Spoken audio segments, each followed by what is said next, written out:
everybody. Welcome back to Q-Tips. We are the Video Store Junkies, and we are back once again to bring you a few selections to watch over the weekend on streaming. And we're going to get right into this, and I'm going to throw it to Paul. Why, thanks, Renee. So, my first recommendation is a classic film that I have somehow missed watching. It's always been on my list, I just never got around to watching it. Well, now I have.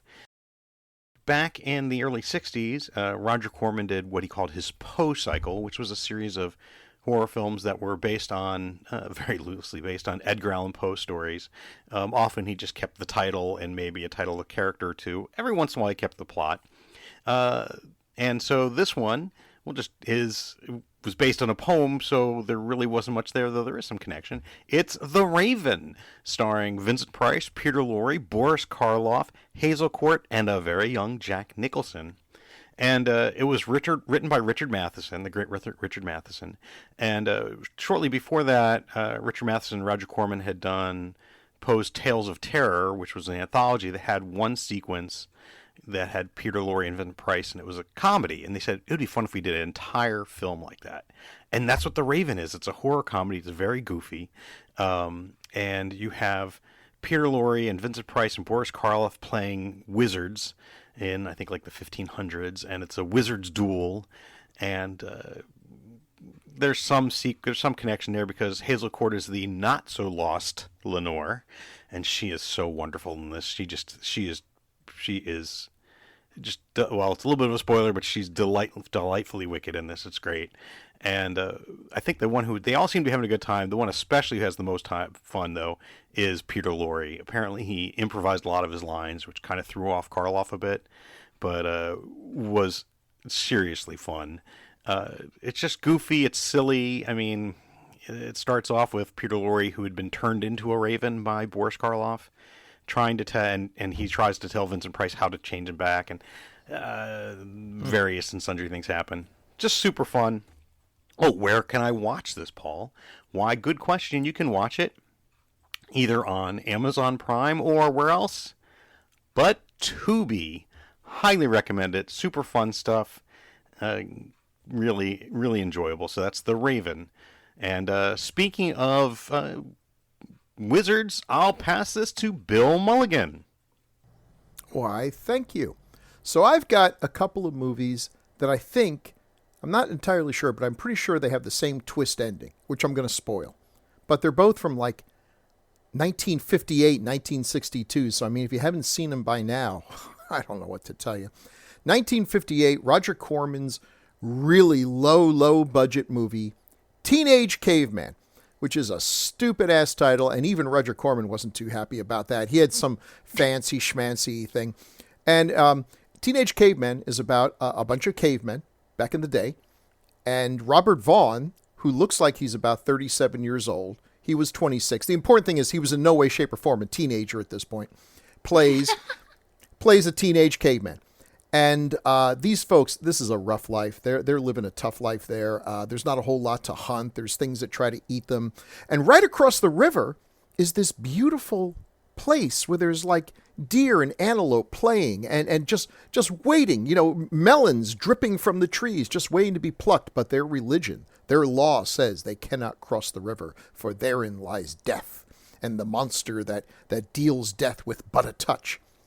But he's a teenager, and he's not going to listen to this crap for long, so he leads his friends over there, and stuff happens. They fall into quicksand, looks a lot like oatmeal, and all kinds of bad things happen. And, of course, the elders of the tribe are like, I told you that would happen. But he's the teenage caveman, and he's trying to convince these, well, I mean, let's just say it, Neanderthals to, look beyond their limited ways and, these religions, these old things, da-da-da-da. It's really, really earnest. I mean, boy, they are playing this 100% straight. And I got to admire that because it's pretty dopey. Oh, there's lots of dinosaurs, but you've seen them before because you've watched a movie from the 1950s that had scenes from 1 million years BC. Just a bunch of poor lizards with frills glued on them, forced to fight each other to the death. They should have had a big thing at the end said, many animals were harmed in the making of this movie. Yeah, so there's that. Now, here's the big twist ending. They finally find the creature who kills with but a touch, and they kill him, and it turns out it's just an old man in a suit. it was a suit that used to like protect him from radiation because and he has a book, and when they open the book, there's pictures of like New York City and stuff. It's like, oh my God, this isn't the past. This is the future. But I don't really think it is, because then the dead guy has a voiceover and he starts describing how this all happened. There was a great war. It goes on and on. For a dead guy, he's really loquacious. and then he's like, I can only hope that people of the future will learn from this. I'm like, you know what? I think this is the past. It's the past. We had cavemen, and there weren't any dinosaurs, and then things happened, and then they blew it all up. That's us. And now this is the future, I think, and it's going to happen again. But this time, the radiation caused lizards to become dinosaurs and stuff. It happens. So yeah, does it take place in the past or the future? I don't know. Anyway, it's a lot of fun. If this cost more than $100, Roger Corman must have been tooting it up his nose. No budget at all. The cavemen have the most modern haircuts you can imagine. Robert Vaughn looks like Robert Vaughn. He was not going to get shaggy and caveman-like for this cheapy movie. He also considered it not just the worst movie he was ever in. No. He believed it was the worst movie ever made, which is an awfully bold statement. I actually like it. So there you go. Teenage Caveman. It's on Tubi, Roku, AMC. I seriously doubt that Roger spent the money necessary to keep this from falling into the public domain. So you could probably just stream it from your house. Yep. 1958's Teenage Caveman. Bill says, check it out. And speaking of things you should check out, I'll send this to, you thought I was going to say Renee, but I'm going to say Zach. Yeah, there are a lot of transitions we can't make to Renee. We can only make to each other. It's unfortunate. Anyways, I also, we just did a whole episode on the greatest unmade movies ever. And speaking of Teenage Mutant Ninja Turtles, this is something I recently found out. Did you guys know that Jason Eisner, the guy who made Hobo with a Shotgun, you guys have seen Hobo with a Shotgun, right? Mm-hmm. He wanted to make a Casey Jones movie, and it kind of breaks my heart that never happened, because that would have been amazing. Speaking of movies that came out this summer, I've actually got a recommendation too, and you guys are probably going to scoff at this one, especially Bill. But I'm going to go to bat for this movie. I mean, Bill scoffs at everything, so that doesn't really narrow it down. But I don't know if I'm going to go to bat saying this is a great movie, but it was a fun movie, and I think that a lot of the situations surrounding it kind of overshadowed the movie itself. I'm going to recommend 2023's The Flash. I know, it's crazy. There's a lot of weird stuff about this movie. Yeah, the special effects are weird. You can tell, they went back and wanted to, I guess, have this whole sequence that's kind of integral to the film, but they couldn't get the actors back, so they had to, CGI them all in. It's really weird.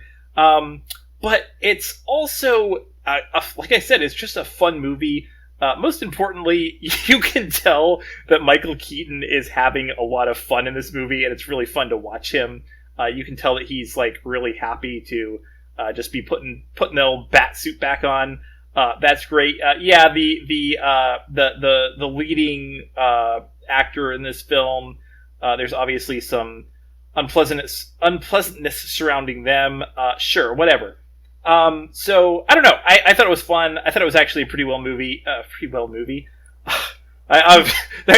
probably shouldn't listen to me. I obviously have extreme brain damage, but this was also directed by Andy Muschietti, who did the It movies, which I really enjoyed. So I don't know. It's a fun movie.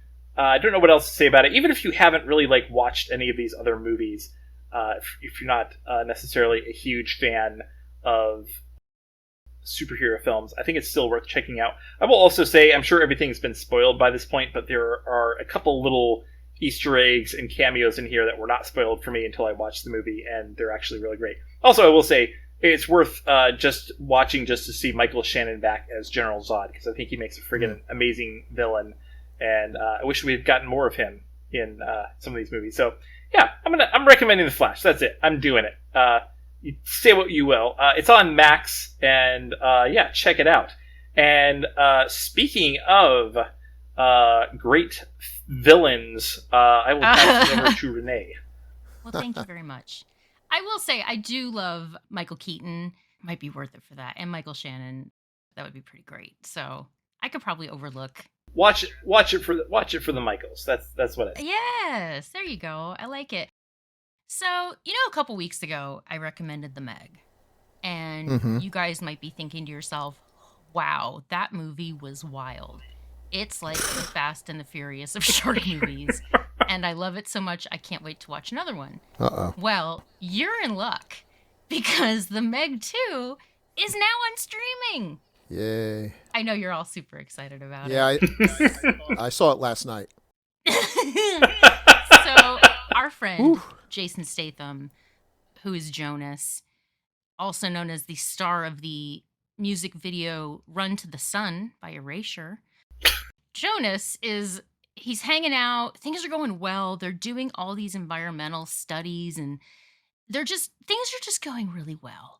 The little girl who was in the first movie, Sophia Kai, her name in the movie I believe was Mei Ying, she came back, so that was fun.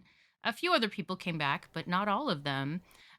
Spoilers? I don't know. Anyway, but that is the thing. I don't want to give away too much. But they're down there, they're doing their environmental work, they're trying to save the planet, and they run into all sorts of crazy and bad things. Like humans are really the ultimate bad thing, but I digress.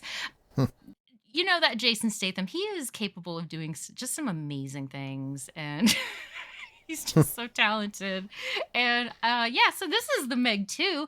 I think everybody should watch this movie, and you can watch it on HBO Max, because I will never call it Max. And on that note, I'm going to pass this back to Paul. Why, thanks, Renee. And I do actually want to second The Meg 2, in spite of derision, possibly from other folks.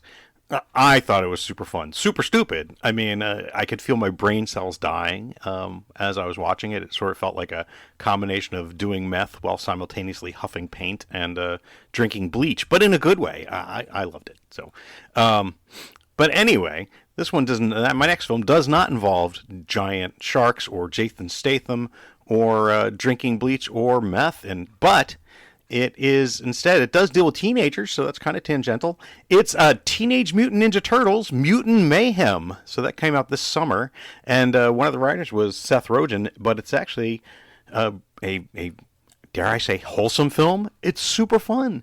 It is animated, and it's animated in the style. It's obviously inspired by the Spider-Verse style, but this one feels a little bit more almost like claymation instead. Because the way the characters are shaped, it's very rough. In fact, the human characters look a little bit more mutant than the mutants do, because the human characters tend to be a little asymmetrical in this. Just super fun, and what's great about it is they actually feel like teenagers because they got young people to do the characters. They're really great. It's really fun stuff. Even if you're not a long-term Teenage Mutant Ninja Turtle fan, if you want to watch a fun action comedy, I highly recommend it. Ayo Edebiri plays April O'Neil, and she's wonderful in this. And like a lot of modern day things, the other secondary characters are celebrities, but they do a great job. You got Maya Rudolph, Seth Rogen, Natasha Demetriou from What We Do in the Shadows, Giancarlo Esposito, Jackie Chan, Paul Rudd, Ice Cube, Post Malone, Hannibal Buress. Yeah, it's really fun. Even have Mr. Beast in there as a cameo. But hey, it's still worth watching. It's super fun. Oh, and where's this one playing? Why, it's playing on Paramount Plus. It is well worth catching. Teenage Mutant Ninja Turtles, Mutant Mayhem, and passing it on to somebody who is not a mutant, Bill Mulligan. Well, thank you. Well, that was from 1963. Good stuff. A year earlier, a film was released that is, it's really unique. It really is. No joking, no snarkiness or anything. They used to play this upstate New York on Saturday morning a whole lot. It's one of the talkiest damn movies ever made. It's really, really cheap, and yet it just has a weird fascination. I'll give it no higher praise than this. This was Andy Warhol's favorite movie. It's 1962's The Creation of the Humanoids. So, check it out. Opens up with a bunch of atomic bombs going off. Yep, there's been another war, probably maybe the one that created the teenage caveman. And as a result, there's a lot of infertility. And they talk about how the birth rate has fallen to a number that is actually higher than it is now. So get ready, folks. Humanoids are on the way. People, there's not enough workers, so they create robots. And they show like stock footage of Robbie the robot and then other robots. And finally, we get to the humanoids, which are basically humans, but they have bluish skin and really cool metal eyes. Very, very neat. And they're bald. And they are kind of taken over. They're very intelligent. They meet regularly to exchange information. And this has created a backlash. And there is a fascist organization, the Order of Flesh and Blood, and they meet in these large hallways in front of big crowds. Okay, we don't actually see the big crowds. This is a very low-budget movie, but trust me, there's a lot of people. And this one guy who's like the head of it, and this guy he is such a fascist that he could probably get a standing ovation in the Canadian Parliament. He's really trying to, eliminate all the humanoids, make them go back to looking like robots. And wouldn't you know it, his sister invites him to lunch. Turns out she's married one. Awkward. So that's kind of cool. And he meets a woman who is like totally opposed to everything he stands for. And of course they fall in love. Can these crazy kids make it work?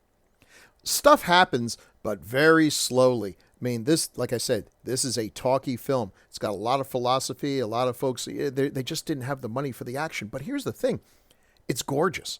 They hired a cinematographer, kind of an old Hollywood guy, probably near retirement and or death, but he still knew his chops. So he filmed this really, really well. He had there's that Hollywood skill they had back then of lighting that you could make everyone look good.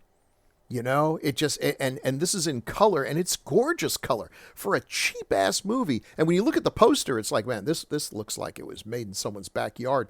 A black and white poster for a gorgeous color movie.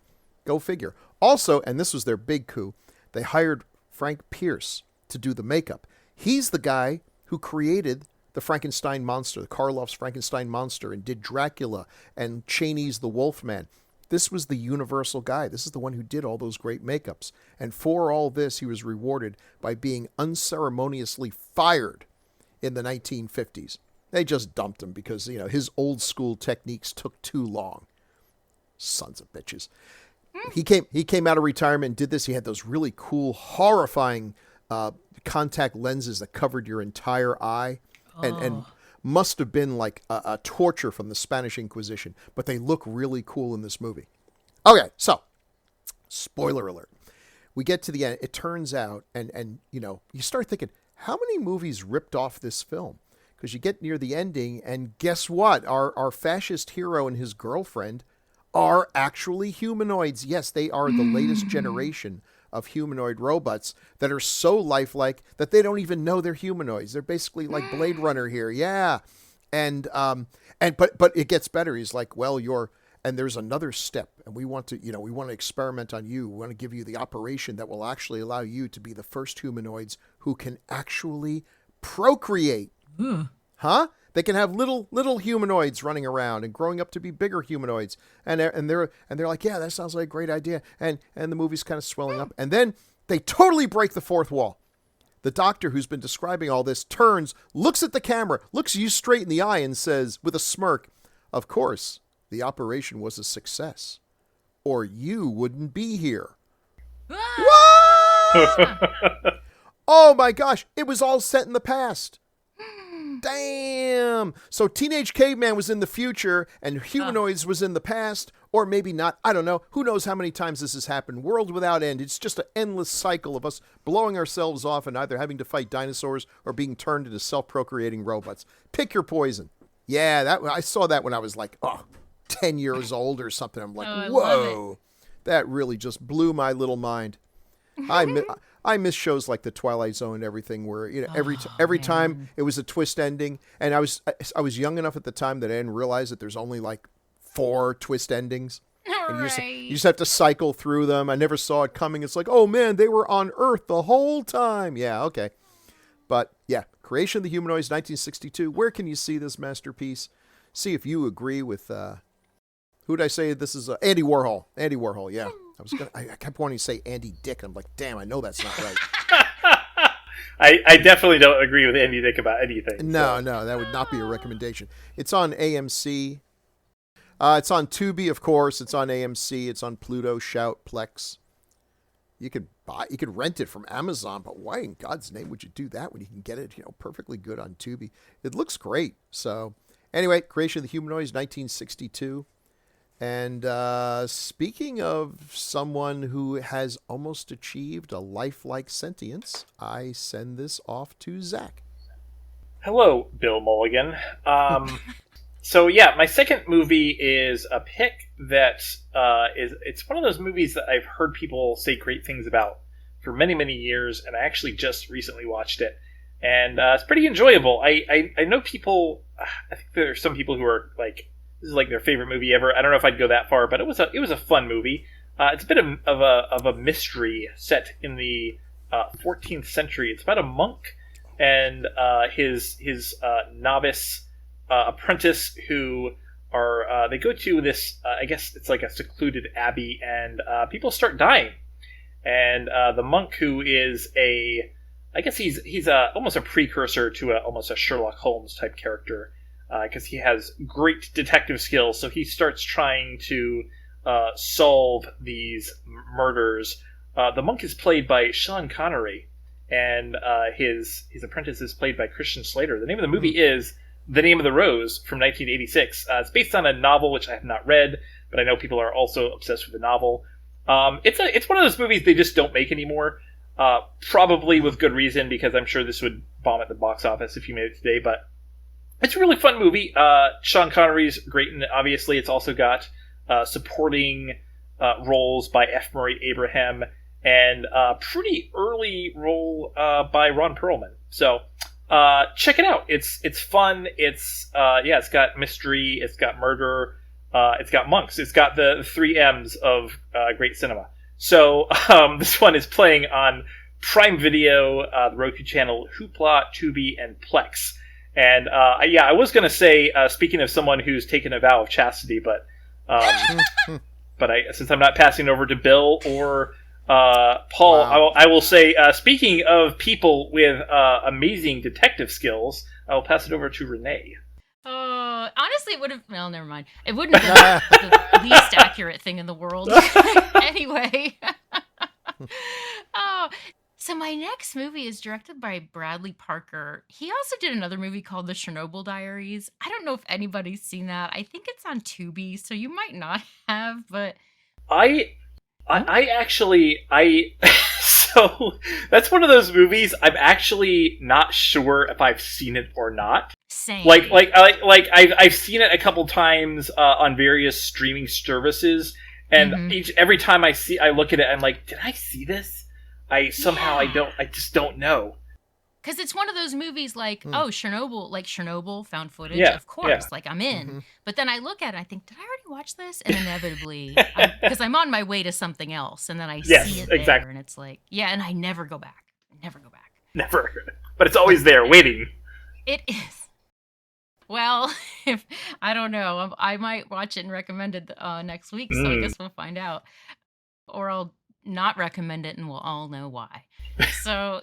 This movie, once again, is from Bradley Parker, and it follows a group of adventurers and researchers from this local university who have come in to investigate this abandoned mine. They're really trying to figure out, what exactly happened, why the mine has been abandoned, and what's, just the whole thing. It's been enclosed, so it's, kind of one of those situations where they don't let people in. That's very closed off. And, of course, they managed to find someone in town that would take them to this mine. And they managed to get in, so they're exploring. And, of course, they run into some creepy, crawly creatures that are lurking below. And it's, so, okay, listen. It's not the worst movie. It's not the best movie, but it's not bad.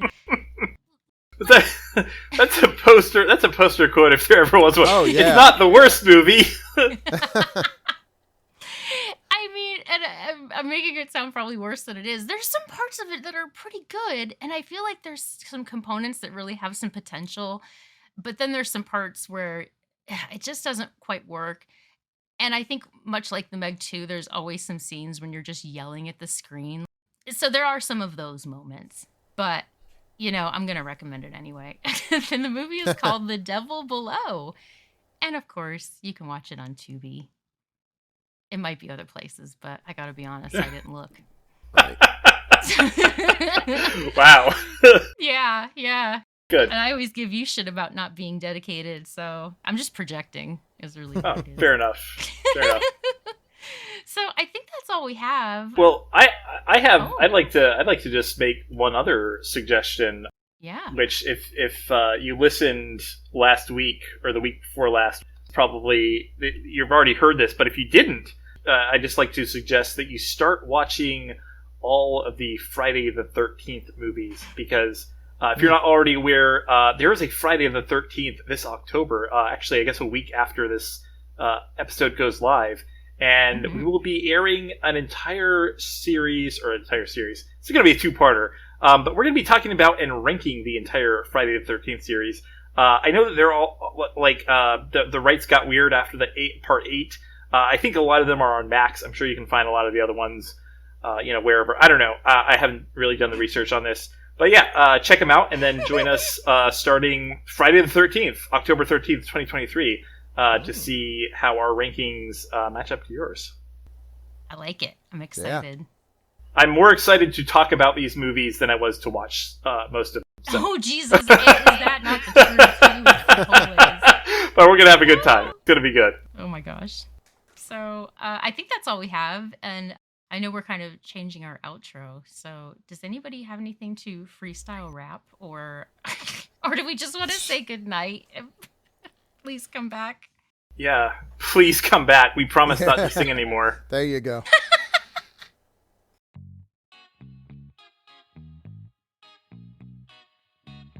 For the weekend of October 6th, Bill recommended Teenage Caveman, available on Pluto, Tubi, DirecTV, and the Roku channel, and The Creation of the Humanoids, available on Tubi, Pluto, DirecTV, and Plex.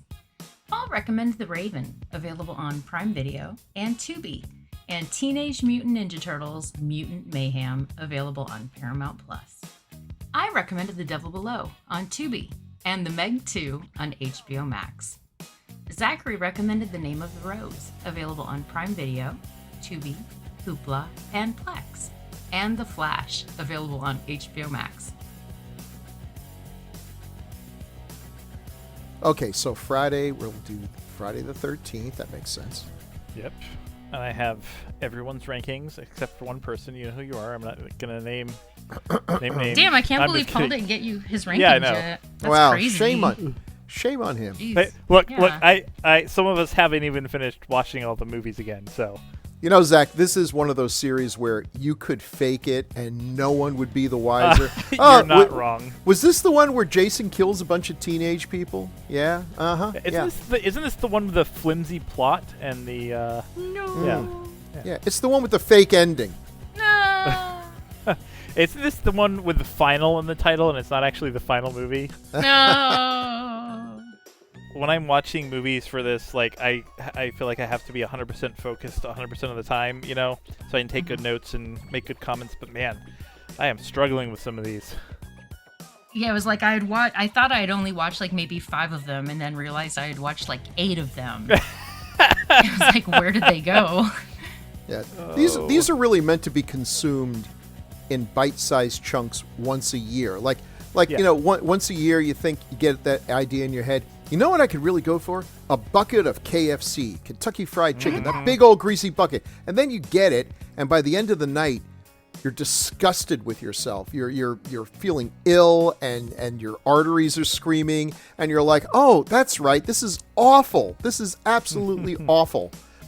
And then a year later, you get that idea again. That's how you should watch a Friday the 13th movie, and that's why they spaced them out the way they did, because they knew this would happen. But there you are.